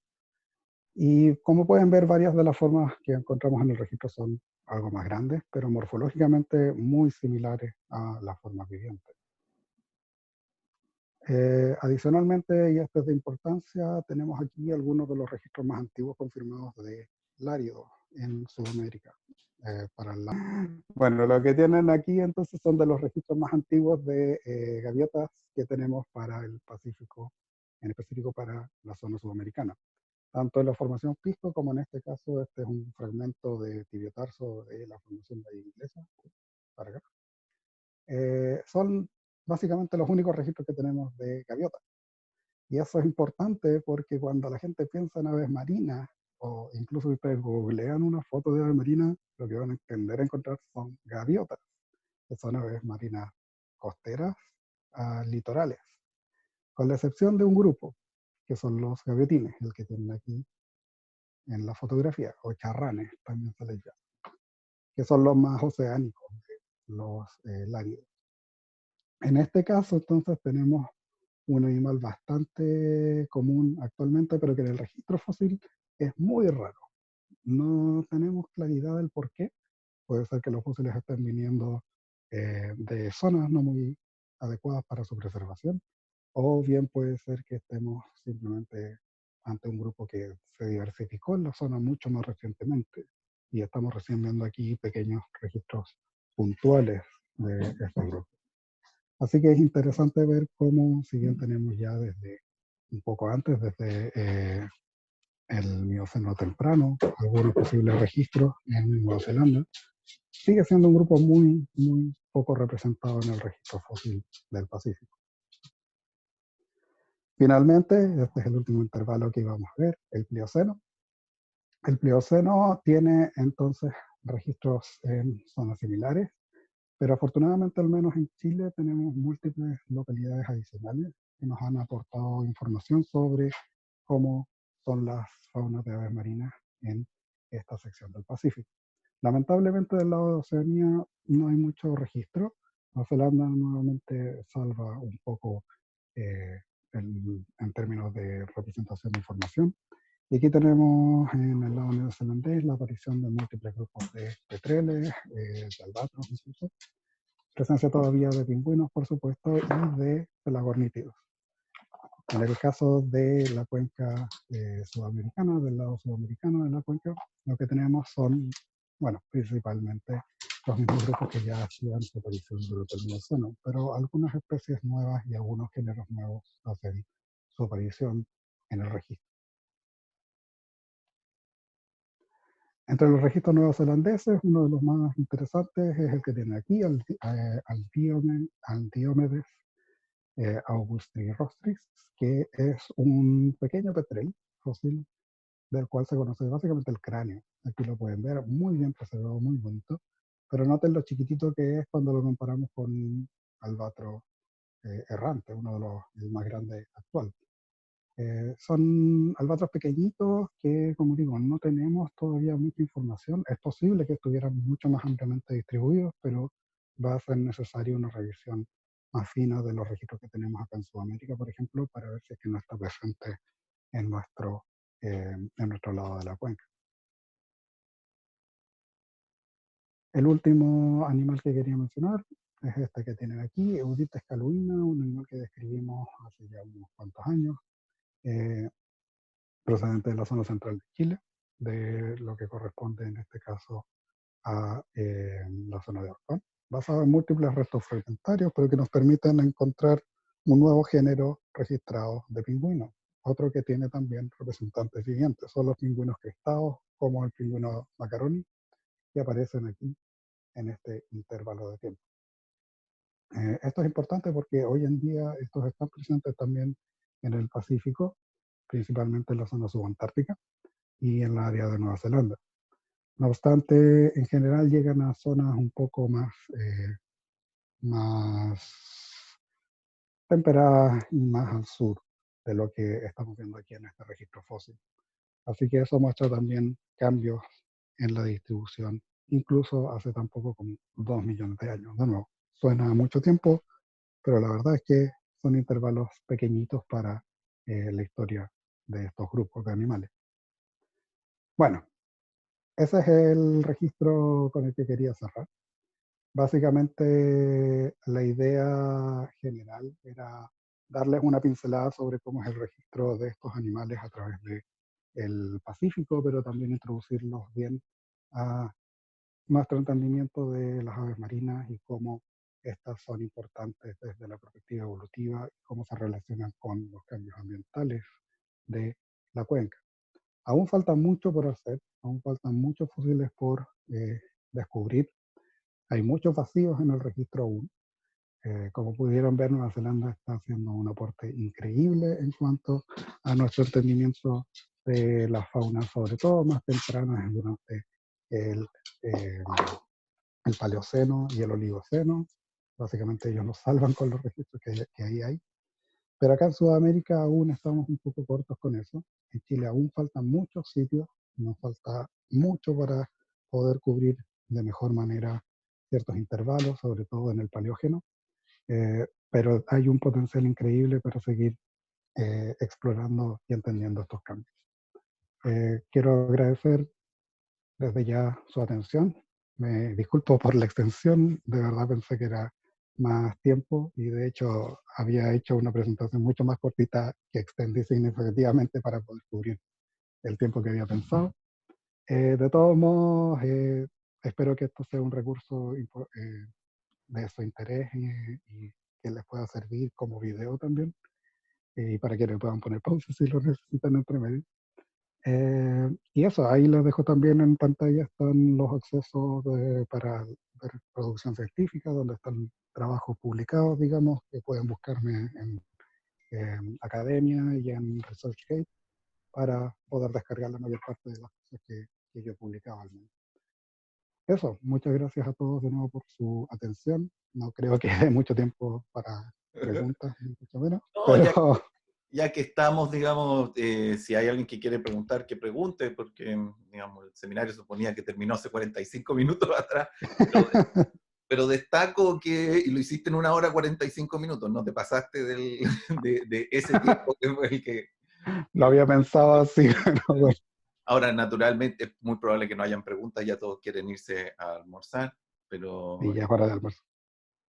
sí, parece que no hay, ¿no? Porque normalmente habrían manos levantadas. Muy bien, Ahí entonces. hay una pregunta. Hay una pregunta, ok. ¿Quién quiere preguntar? ¿Arbeláez? ¿Aló? ¿Sí? ¿Aló? ¿Te escuchas? Sí, se escucha. ¿Sí? Hola, Martín, gracias por tu charla. Me quedé hasta el final. Gracias. Te quería hacer una consulta.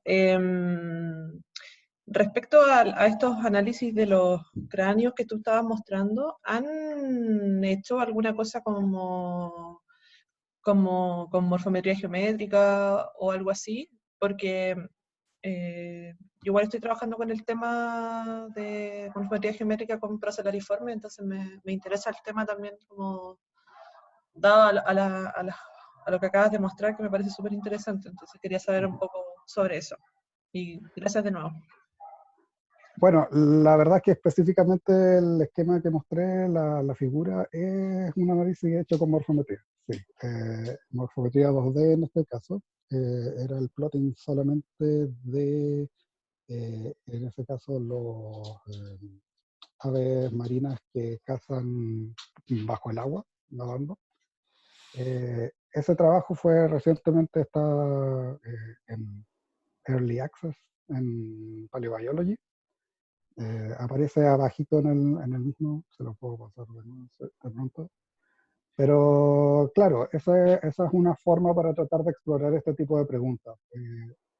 Cuando estamos viendo distintas morfologías bien extremas, la idea es poder usar estas herramientas como por ejemplo la morfometría geométrica para poder concentrarnos en ciertos aspectos. Y en este caso utilicé básicamente una serie de puntos marcados principalmente en el pico, pero incluyendo también parte del cráneo, para ver eh, cómo se distribuían estas morfologías. Y también haciendo un análisis para poder ver si es que había una relación entre esto y estrategias de caza, tipos de dieta. Y algunas de las asociaciones se sostienen. Fuera de este específicamente, que es uno de los últimos, como digo, hay que buscarlo en Paleobiology, se llama, si mal no me acuerdo, Bill Disparity in Penguins, o algo así. Fossil and Living Penguins, o algo así. Está en inglés, pero es accesible. Y el otro trabajo que hay, o muchos de los otros trabajos que hay, son trabajos hechos por el equipo de Carolina Costa Hospitaleche, de Argentina, que también son principalmente con morfometría en pingüinos, pero ellos en su equipo han sacado varios trabajos a través del tiempo mostrando o utilizando distintas herramientas morfométricas para tratar de tanto clasificar animales como para tratar de ver ciertos patrones. Así que sí, literatura disponible hay, siempre depende de lo que tú quieras hacer en forma más puntual.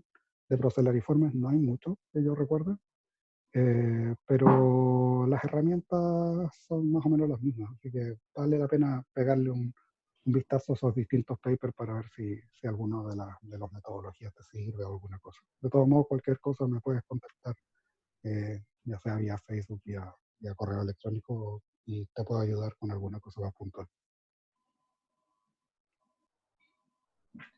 Ok, ¿tenemos alguna otra pregunta? Entonces yo diría, ahí está Montserrat. Montserrat, ¿quieres poner tu audio para que escuchemos tu pregunta?